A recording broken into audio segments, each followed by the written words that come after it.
هەواڵنەوە وەکە هون دەزانن مژارێن کو ئەس ڤیدیۆیان لە دۆڕوان چێ دەکەم مژارنن کو بالا من بخوا دەکێشن ئان کو ڕامانێن کو ئەس لەسەر وان دەبێژم ڕاماننن کو تایبەتن بە من دەبەک و هەنێک ژوە لەگەل من بن و دەبەک و نەلگەل من بن ڕێزا منش بۆ هەر کەسێکی هەیە بڕاستی ئیرۆ ئەس دخوازم بەحسا مژارێکێ بکەم کو ئەس بخوا گرنگ دەبینم ئەوژی مژارە ناڤلێکردنا زارۆکانە لە جەم کوردان سێ خاڵێن گرنگ هەنە ئەس دخوازم جوان بکەم بەحس یەک ناوێن بیانی دو ناوێن عەرەبی سێ ناوێن کەسایەتێن دیرۆکی وەکەکو ئەم هەمی دەزانن ناو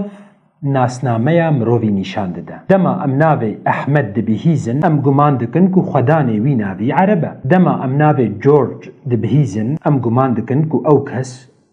ئینگلیزە خالەمەیە یەکەم ناوێن بیانی دەما تو ناوێ کەچا خودکی تێرێسا بزانە کو دێ تێرێسا بمینە کەچەکە کورد دێ نەبە دایکا تێرێسا دەما مەزن ببە دەما تو ناوێ کورێ خودکی دانیێل لۆرنس بزانە کو ئەو هەر دێ بمینە کورد دێ وەکە کوردێکی بڕامە وەکە کوردێکی بژی و وەکە کوردێکی بمرە ئەم وەرن خالا دویەم ناوێن عەرەبی گەلێک ji کوردان ناوێن وەکە ئوسامە ئۆسمان عومەر عەلی مەحموود مستەفا li zarokên xwe dikin guman dikin ku ev nav îslamî ne biraderên hêja dînê navan nîne Elî jî Osman jî Usame jî ev nav hemî û yên weke wan berî îslamê jî hebûn û piştî îslamê jî hebûn mirovekî ku navê wî Ehmed be dibe ku xrîstiyan be yekî ku navê wî Elî be dibe ku budîst be qet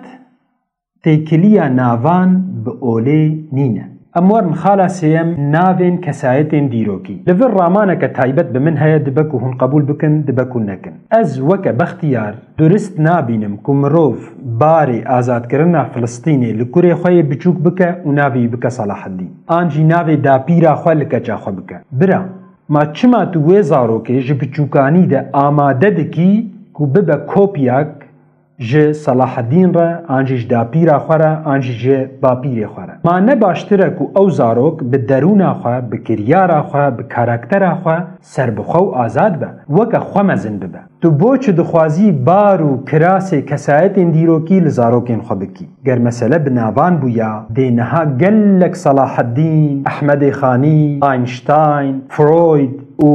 Celadet Bedirxan hebana. Li dawiyê jî ez dixwazim vê pirsêşte bikim. Eger tu dixwazî zarokka te bibe kesayeteke mezin û roleke mezin bilîze di paşa rojê de, vê pirsêş xwe bike. Te çend navên kesayetên mezin wek hev dîtine. Ehmedê Xanî her yek e, Mîr Celadet her yek e, Napolyon Bonaparte her yek e û Nureddîn Zaza her yek e. Bimîne bextiyar.